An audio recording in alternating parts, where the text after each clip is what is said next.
Welcome to the Daily Coffee Pro by Mapper Forward, friends. I'm your host, Lee Safar, and today on the podcast, we are looking at the second half of an email that I received asking two questions. We're going to talk about the second question today in the podcast.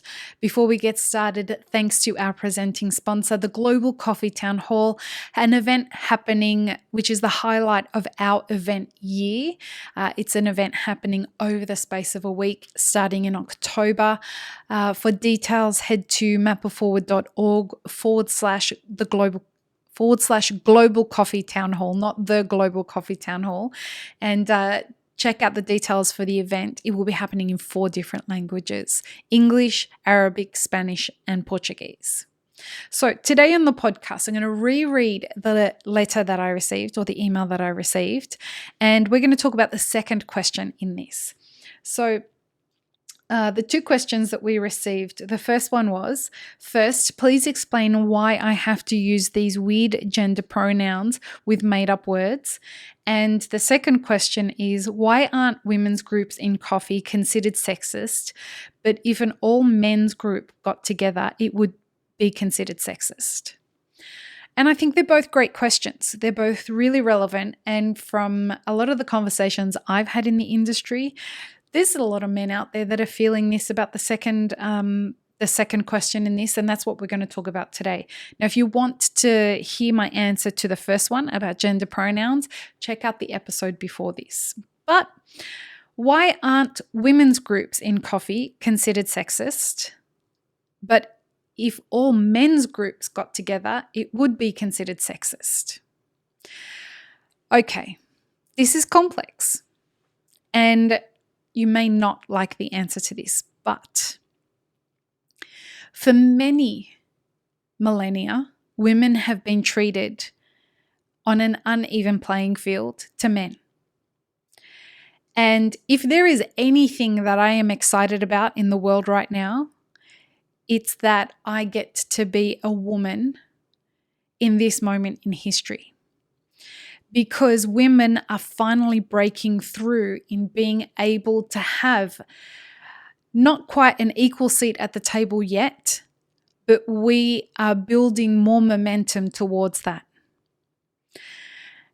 We are still in a time where I'll say the majority of women are still intimidated around many men.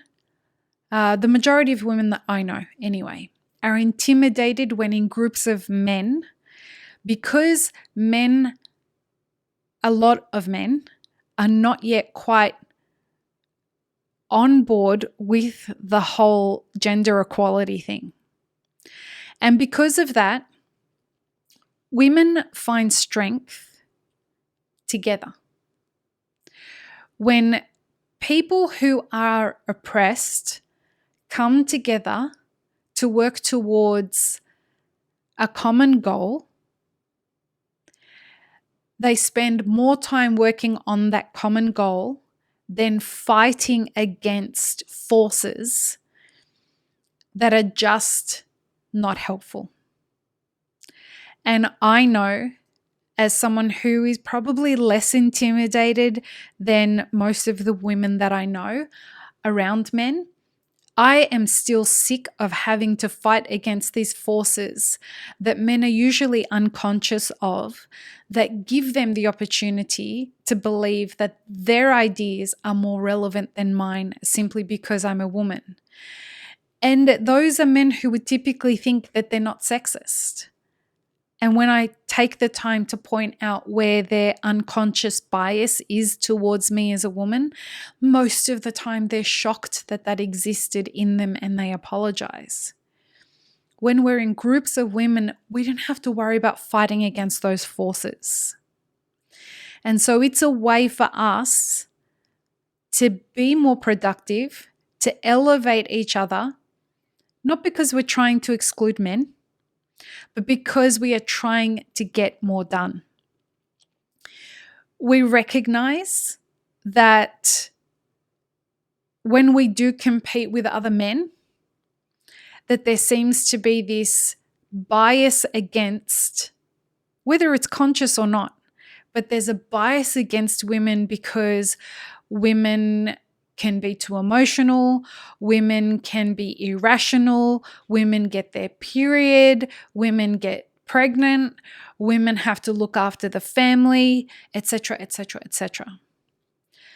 When we're in women's focused business groups or in associations or things like that, what ends up happening is we see the strength in the unique proposition that having a female leader brings to a leadership team, as opposed to constantly being diminished because of the qualities that come with being a female bring to those leadership teams. We also get recognized for the fact when we're in each other's groups for our strengths, without the bias of what that strength is in relation to being a woman. So I'm a woman who is very balanced in my masculine and feminine, and that's probably why I have an easier time around many men. However, that doesn't mean that I get recognized for my strengths as a woman or as a person. I legitimately struggle with the idea that I have to work 2 and 3 times harder than most of the men in this industry to achieve the same goals and to have my ideas adopted the same way. I don't have that struggle when I'm working around other women. I've never heard another woman say to me, "That's a great idea for a woman." I have heard that from many men.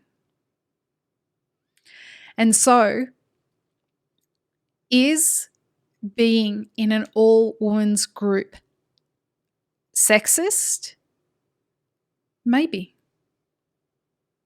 But it's not sexist against men. It's sexist in favor of women. We're not coming together in all women's groups to say, fuck the men. We're there to celebrate the power of what comes when women work together. We are in a transitory time in history where in yesteryear, and not too far back yesteryear, women weren't allowed to have bank accounts, we weren't allowed to vote, we weren't allowed to leave a country without our husband's permission. Now, the whole landscape has changed for us. We no longer have to be married in order to be financially independent or financially secure.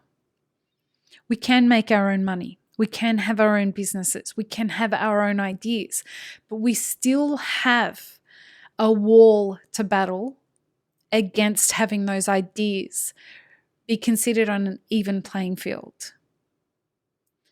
Coming together as women to amplify each other's voices is one method that we can use just to get on an even playing field. And we've got a long way to go. But instead of considering that us coming together is being sexist against men, I would encourage you to consider that women coming together is a way that we strengthen our voices to achieve success.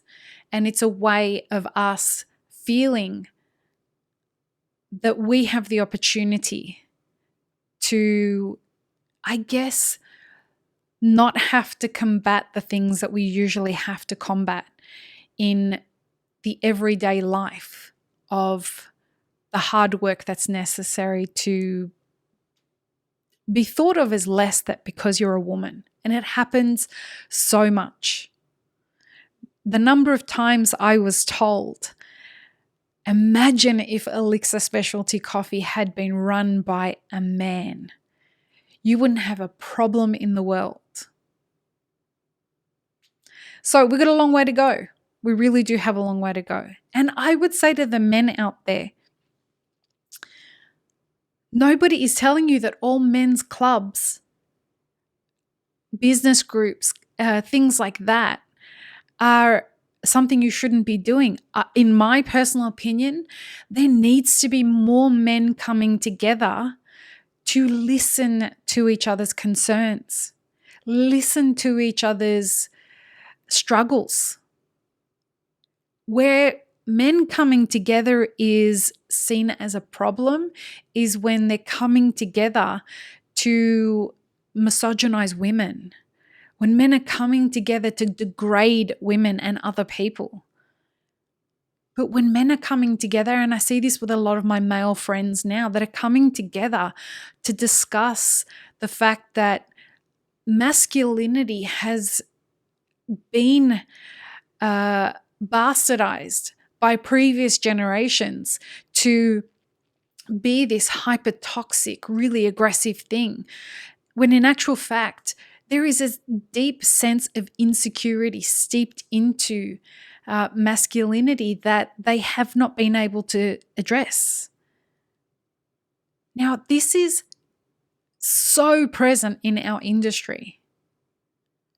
And I think it would be awesome if men came together to discuss the kinds of things that would free men from this idea that they can't express themselves, or they can't be vulnerable, or they can't cry.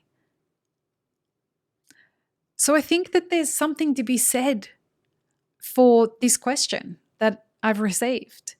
I think it would be awesome if men came together in coffee and women continued to come together in coffee. Because I think that there's something to be said for sharing ideas and sharing vulnerabilities amongst people who can relate to you. I hope this has been helpful. I'm always growing and forming new ideas around these things, and I hope you will be too. The question that we spoke about yesterday as well as today, I'm not an expert on both of these things, other than the fact that I think about these things all the time and I research these things all the time, but I am in no way an expert. I did just want to share my thoughts given that the questions came in. Don't forget to subscribe, please. Peace, love, and peanut butter. Have an amazing rest of your day.